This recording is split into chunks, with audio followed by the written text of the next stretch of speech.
Alright, well, I mentioned with doing the death guard, you didn't need to worry about the weapons getting the wash on because I was going to rust them up. And this, Dirty Down rust, and it's a water-based rust, but is mega gloopy, is what I use.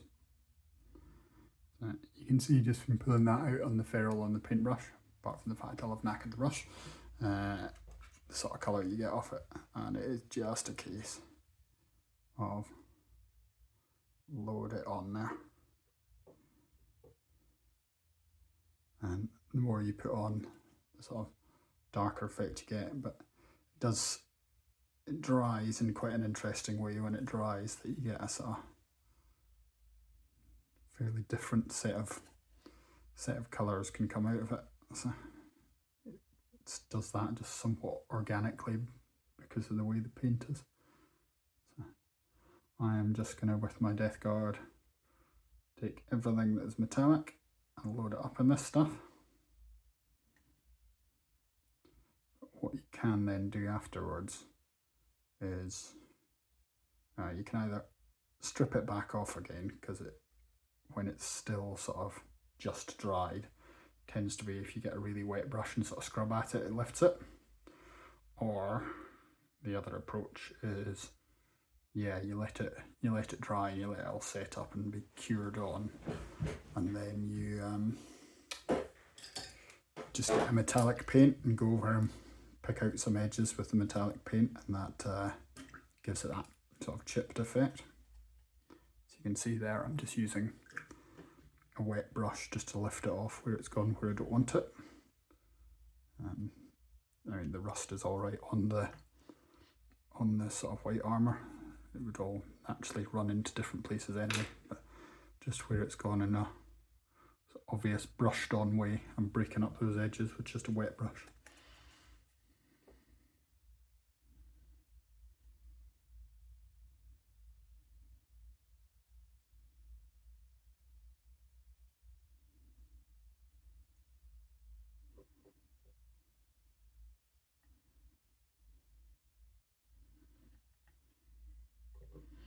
This is all about just being quick and dirty and low effort painting for these death guard. There is not a lot of skill goes into doing them, which is quite a nice way to paint, and you just let the grime and the effects do the work for you. That's why I like doing the death guard with white armour rather than the sort of darker green, because you can then put the dirt on top of it much more easily, and it just shows up that much better.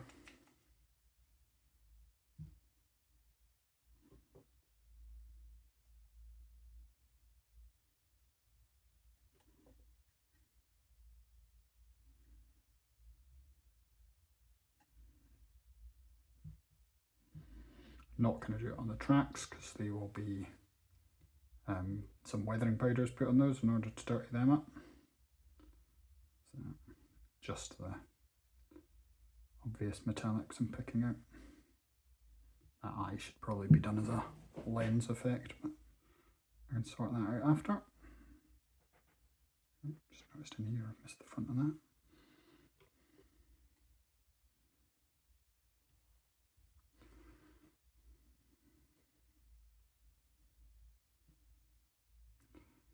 You see where I've gone on a bit heavier there, it's gone really sort of blobby and darker red.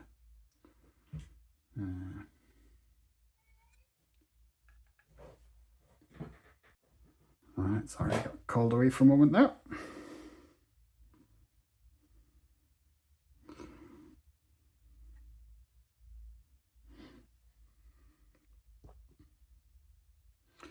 So anything that's metallic looking just gets a big old blob of this all over it.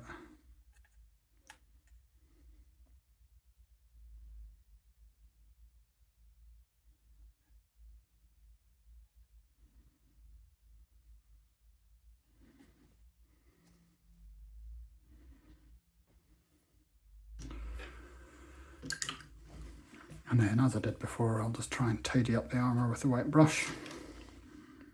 Just to take some of the unnatural brush line stuff off it. For instance, in here in between, I could just leave that all sort of a bit stained, as the rust naturally would stain the paint between the bits, but I don't want to leave the obvious edges. So that's what the brush is, just breaking everything up.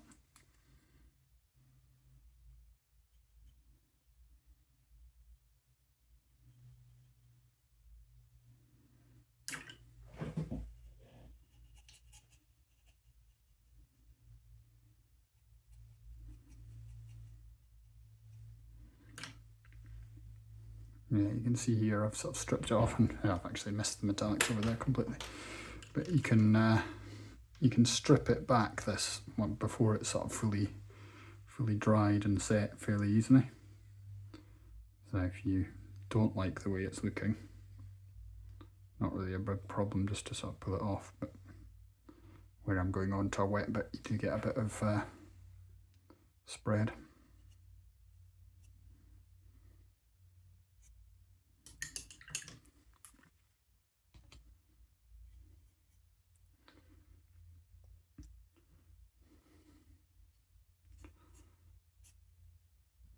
Obviously, if you want to do sort of rivers running down and things, you can. I tend not to do that style of thing with this, partly more effort, and these are just being done really quickly. But also I find actually using acrylic paints for doing my streaking gives me a little bit more, or sorry, this is an acrylic, but using regular just paints rather than this sort of, not sure exactly what it is, but technical, I guess would be the term people use for it.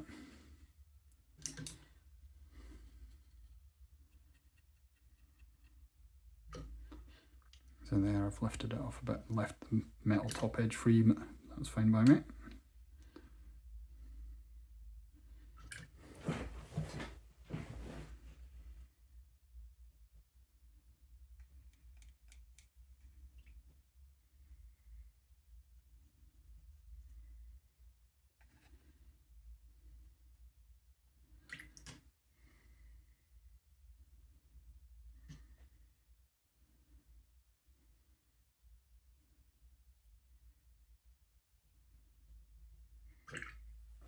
But yeah, this is just about removing that brushed on look. I'll worry about how rust should look after.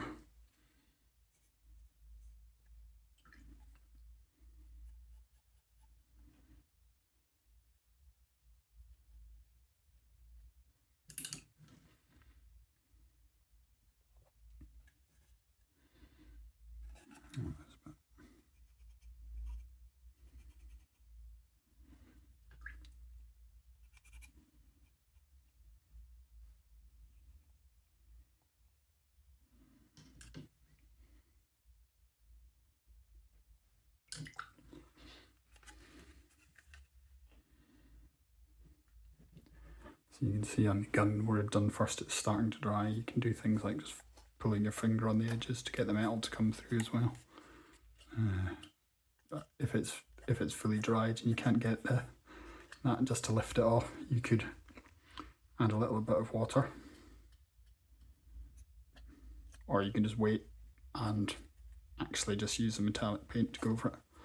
But I find that's quite a effective way of being super lazy with it, is finger painting it.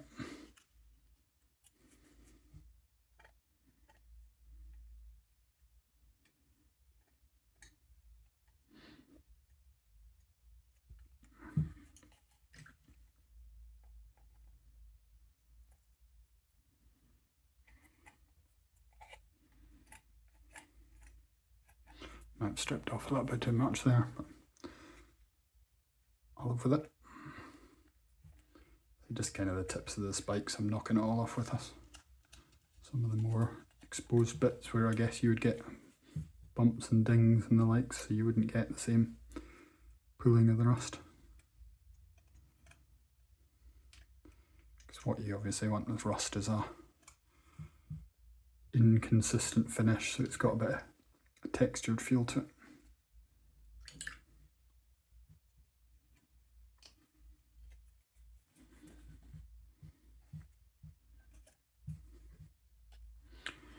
Alright.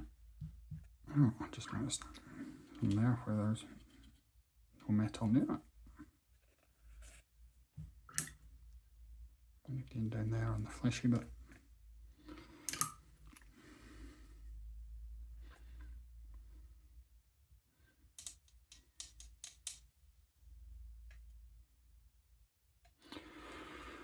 Right, that's pretty simple and done. I'll let that dry up and do the down arrows. This is where you can see I stuck an initial layer on this gun just to check my pot. It hasn't come up terribly rusty, but sometimes when this dries you get like really nice sort of cloudy effects, and you get real difference between the sort of where it's gone on thicker and where it's gone on thinner, and you get complete variation in finish. For whatever reason I didn't usually get it there, but this is a old pot that's been sat for quite a while, so it's possibly needed shaking more just to mix it up. But still giving me broadly the effect I want, so I'll happily just crack on.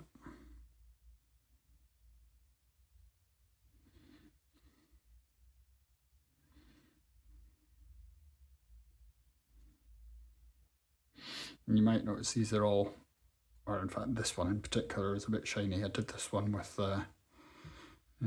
what was it, Army Painter acrylic washes rather than the oils, and they tend to finish drying a little bit more glossy, so I'll probably need to hit this one with a matte varnish just to take the shine off after, which again helps the rust because it takes any of that shine out of it, so you then really see the differences between the lighter and the darker pooling of the rust effect.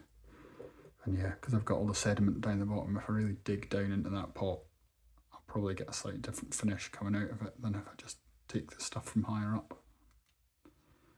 See how that comes out.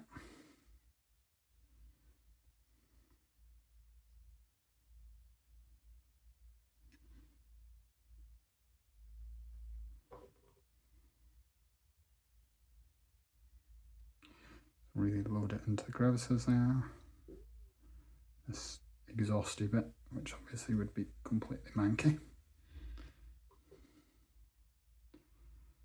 I was obviously getting carried away on this one, picked out a whole load of bits in metallic, which normally I don't bother with, so just means I've now got to hit them with rust and then strip them back down.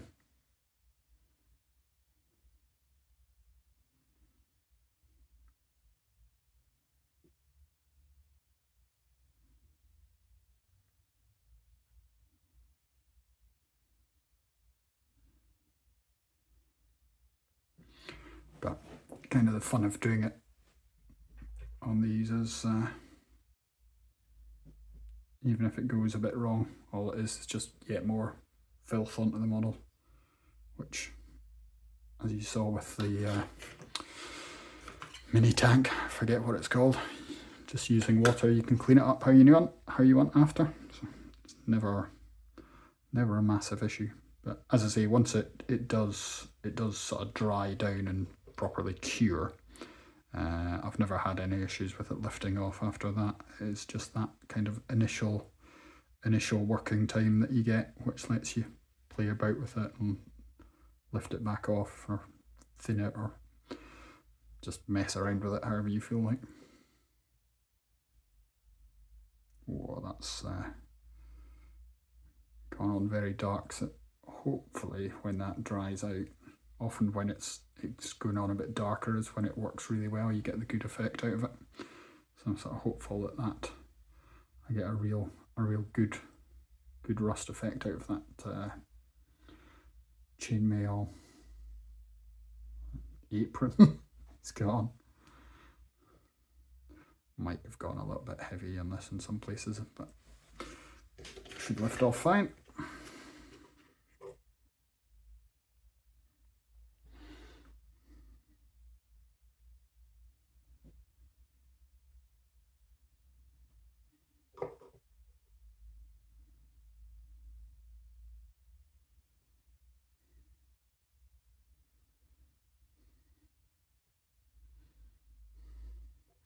This guy's got the same chainmail apron thing. I picked these guys up off eBay, so it's obviously part of someone's set that I've ended up with a duplicate pair out of the thing, but because of the different weapons and things, it's not obvious model repeats, so I don't really mind. And yeah, the Death Guard are pretty good for that, because you have such... You get a bit of variance out of just the sort of griminess and the way that it goes on differently, that even if you end up with multiple of the same models and the same pose in the squads, they can still look pretty different. So I'm never too fussed when I'm picking up the Death Guard to just go and buy them off eBay. The only issue with that is I've still never managed to find a set of Death Shroud being sold with any kind of discount on them, just because they are so popular right now.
Right, I reckon that'll do for first pass, so let's tidy them all up.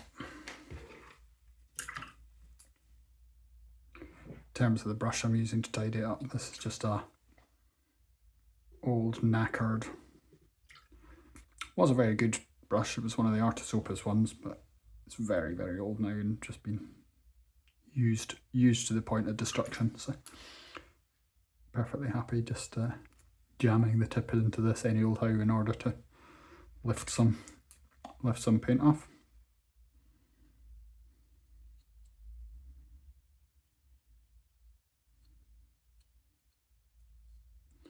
Obviously, blade of his sword, it makes sense that that's not hugely rusty, because he is still stabbing it into things on a semi-regular basis. So strip some of the rust off it.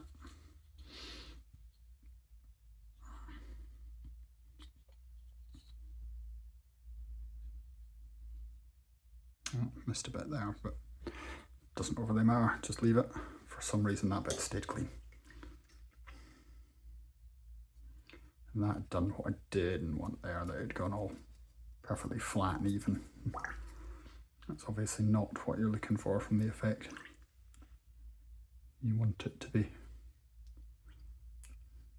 different colours, different depths of rust.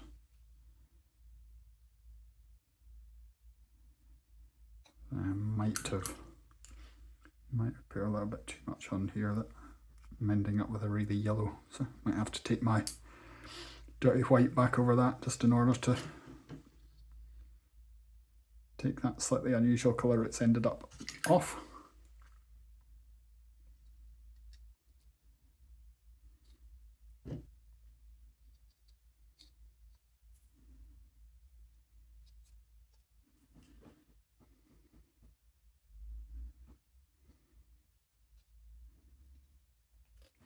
Yeah, I'm not sure why that's happened. That might be something about the Army Painter washes, because I'm not sure I've used it with them before. It definitely seems to have stained it more than it normally does. But that'll be alright.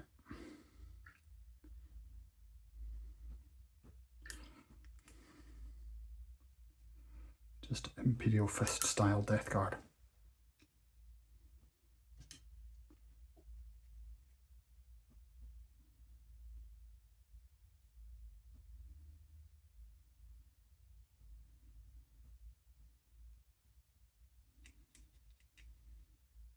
Yeah, so with the flail, I reckon I'll have to run over it with a metallic silver afterwards just to get the look I'm after. But yeah, that's definitely weird. I've not had that bright yellowness come up before.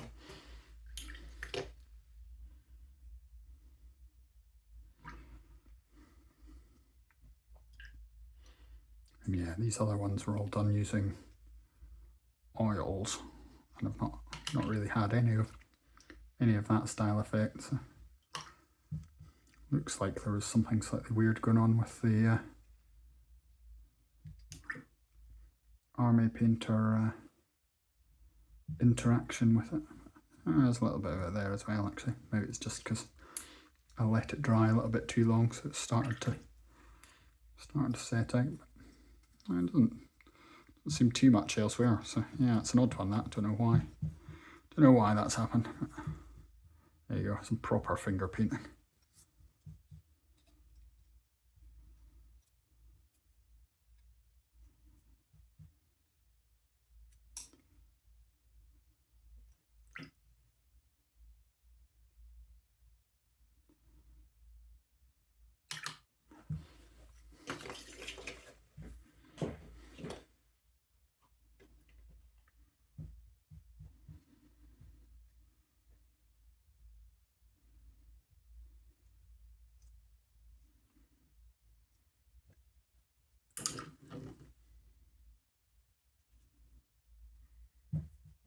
I think the Plague Spear is kind of the opposite of the others, where I sort of lift a reasonable amount off. Something about the Plague Spear makes me think that it's such a manky and disgusting weapon.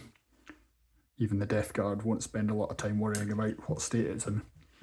Just toss it down when they're finished. So it can stay proper manky.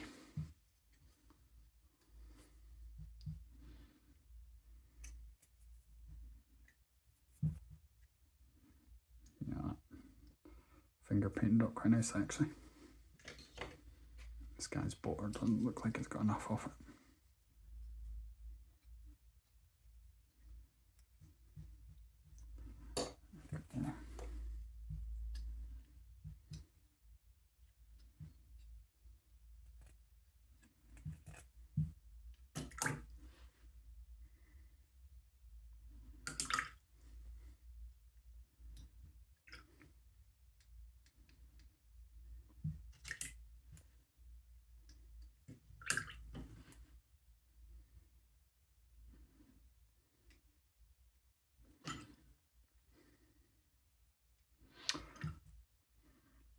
I should probably also add, I didn't really let the oils dry and cure. They were getting close to touch dry before I started doing all of this rust stuff, but they definitely weren't completely there.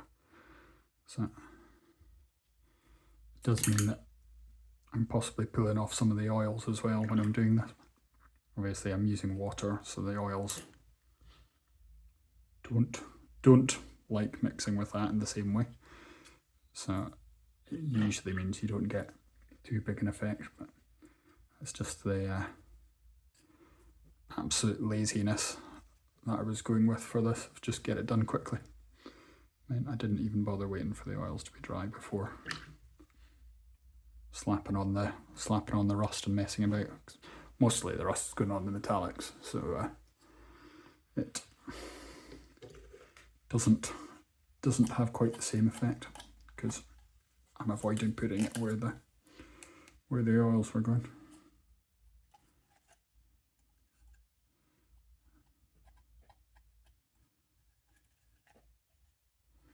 Yeah, I'm not going to worry too much about the stuff down the bottom. That's kind of in shade. Nobody ever picks them up and turns them upside down, or at least nobody gaming does.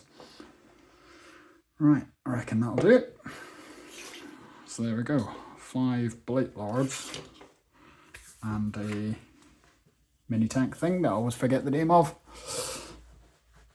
Done up with the oil paints and rust, and then I just need to touch up this weird yellowy bit and I'll be done, which I use Pallid Witch Flesh as the base colour normally for my armour, though actually it starts just as a white spray, And then yeah, palette for the touch-ups. Where's it got it there? I'm not sure whether this is going to be a bit oily or not, or if it'll let me. Yeah, not the happiest application of paint I've ever done. So I should really just wait and do this later. But I'm lazy.